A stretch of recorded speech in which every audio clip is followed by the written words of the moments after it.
Bismillahirrahmanirrahim. Assalamualaikum warahmatullahi wabarakatuh. Saya atas nama Jaswan dari Universitas Muhammadiyah Senjai akan mempresentasikan tugas sekaligus ujian final yang telah diberikan oleh Bapak Irfan Fauzi SPI MSc yang berjudul Rangkuman Materi Oceanografi. Apa itu oceanografi? Oceanografi dapat disimpulkan bahwa cara sederhana sebagai ilmu yang mempelajari lautan. Ada 4 cabang ilmu oceanografi, yaitu fisika oceanografi, geologi oceanografi, kimia oceanografi, biologi oceanografi. Fisika oceanografi yaitu ilmu yang mempelajari hubungan antara sifat-sifat fisika yang terjadi di dalam lautan dan yang terjadi di antara lautan dengan atmosfer dan daratan, seperti pasang surut, gelombang, iklim, dan sistem arus.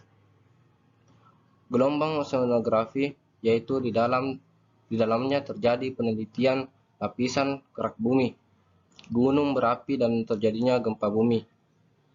Kimia oceanografi yaitu yang berhubungan dengan reaksi-reaksi kimia yang terjadi di dalam dan di dasar laut, dan juga menghasilkan sifat-sifat dari air laut itu sendiri. Biologi oceanografi di mana mempelajari semua organisme yang hidup di lautan, termasuk hewan yang berukuran besar dan juga tumbuhan-tumbuhan air.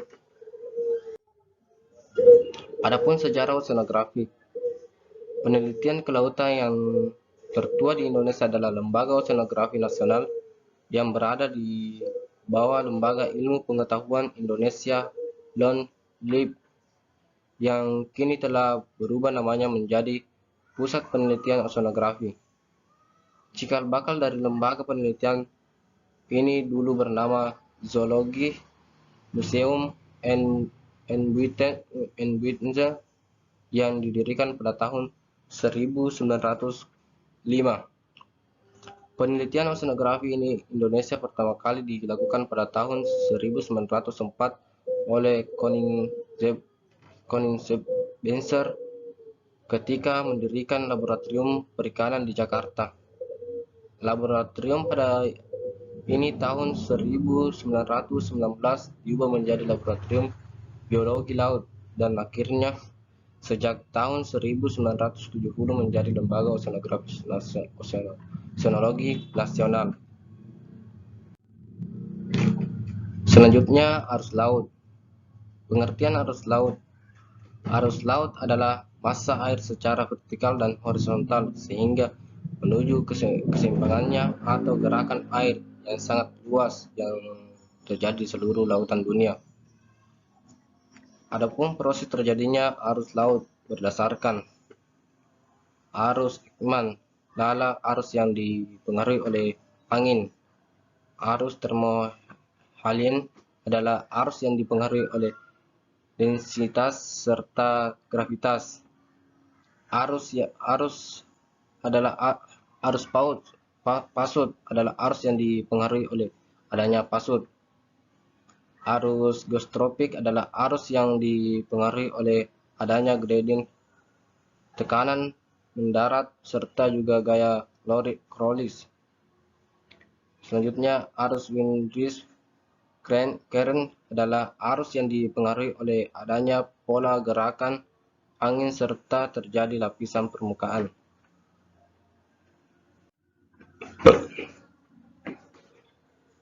Arus laut berdasarkan kedalaman. Ada dua, yaitu arus permukaan adalah terjadi beberapa ratus meter dari suatu permukaan, bergeraknya lala dengan arah horizontal serta juga dipengaruhi oleh pola sebaran angin. Kedua, arus dalam adalah terjadi jauh pada dasar kolam perairan.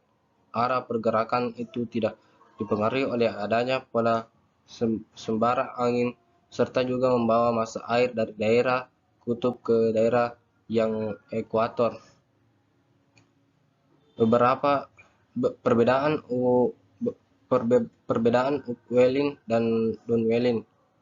Upwelling adalah fenomena oceanografi yang melibatkan gerak yang dibangkitkan angin dari air yang lebih berat, lebih dingin dan biasanya kaya nutrien ke arah permukaan yang lebih hangat dan kurang nutrien. Sedangkan downwelling adalah kebalikan arus dari upwelling, air laut hangat di permukaan tenggelam ke dasar laut. Upwelling dan downwelling sering bergantian sepanjang musim. Selanjutnya sedimentasi. Pengertian sedimentasi. Sedimentasi adalah proses pengendapan material hasil erosi air, angin, gelombang laut, dan glaster.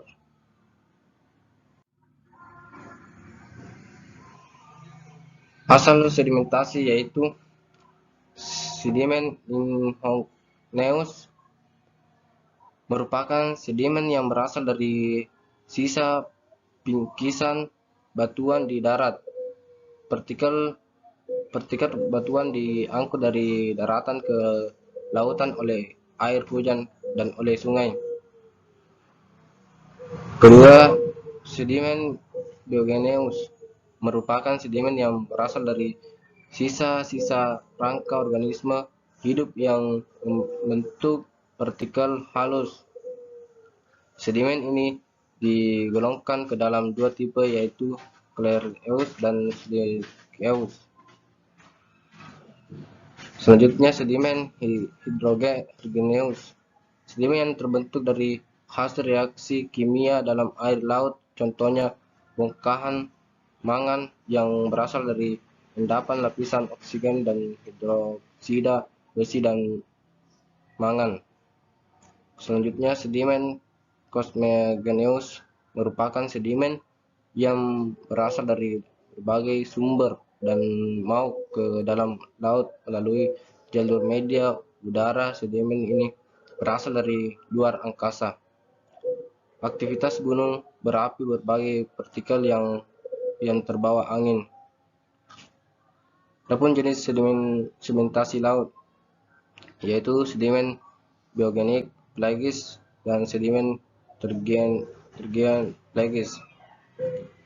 Adapun sedimen biogenik pelagis, sedimen biogenik terdiri atas berbagai struktur halus dan kompleks, kebanyakan berupa sisa-sisa fitoplankton dan zooplankton laut.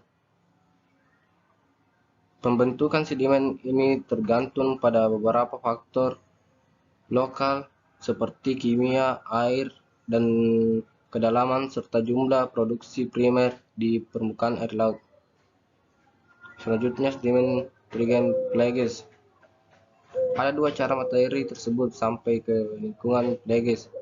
Pertama, dengan bantuan arus tubiditas dan aliran radialitas.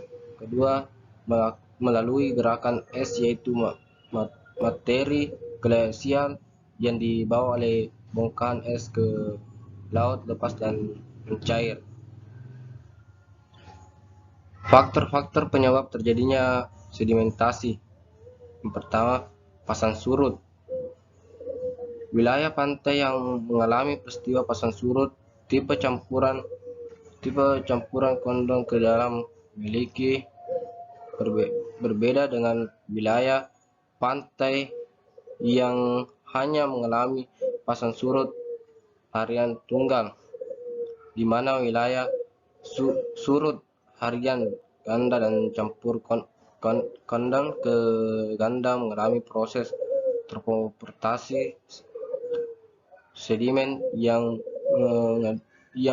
bandingkan dengan sasang surut harian tunggal. Yang selanjutnya gelombang. Ombak yang terdapat di dekat pantai, terutama di daerah pecahan ombak, mempunyai energi besar dan sangat berperan dalam pembentukan morfologi pantai seperti punya sedimen umumnya pasir dan kerikil yang ada di dasar laut untuk ditumpuk dalam bentuk gosong pasir. Selanjutnya arus. Arus laut mampu membawa sedimen yang mengapung maupun yang terdapat di dasar laut. Pergerakan sedimen searah dengan arah pergerakan arus, umumnya menyebar sepanjang garis pantai. Kemiringan dan arah garis pantai. Pantai lumpur mempunyai kemiringan sangat kecil sampai mencapai 1:5.000. Kemiringan pantai pasir lebih besar yang berkisaran antara 1000 sampai 20 dan 1:50. Kemiringan pantai berkerikil bisa mencapai 1:4. Pantai berlumpur banyak dijumpai di daerah pantai di mana banyak sungai yang mengangkut sedimen substansi bermuara di daerah tersebut. Dan gelombang. Dampak sedimentasi. Dampak dari sedimentasi yaitu pertama delta, kedua tunggal alam, dan ketiga gumuk pasir. Selanjutnya proses pembentukan laut dan bagiannya. Proses pembentuknya laut menurut sejarah terbentuk pada 4,4 miliar tahun yang lalu ketika atmosfer bumi tertutup oleh debu vulkanik yang mengakibatkan terhalangnya sinar matahari untuk masuk ke bumi. Akibatnya uap air di atmosfer mulai terkondensasi dan terbentuk hujan. Hujan inilah yang mengisi cekungan-cekungan di bumi hingga terbentuklah lautan. Bagian laut secara horizontal. Pembagian laut secara horizontal. Zona meritik. Zona merupakan zona yang berada di paparan benua dihuni oleh biota laut yang berbeda dengan zona oseanik. Zona aritik memiliki kelimpahan dan beragam biota lebih tinggi dibandingkan dengan zona oseanik. Zona ini lebih dinamis, nutrien berlimpah sehingga lebih subur, dan sinar matahari masuk ke kolam air sehingga fotosintesis menghasilkan makanan bagi hewan. Zona oseanik. Zona oseanik merupakan zona perairan yang terletak di luar landas benua. Zona ini umumnya memiliki kedalaman perairan yang dalam dan sinar matahari sudah sangat hingga tidak ada cahaya matahari. Pembagian laut secara vertikal. Secara vertikal, perairan laut terbagi atas zona potik dan apot berdasarkan pengaruh penetrasi cahaya matahari yang masuk ke kolam perairan.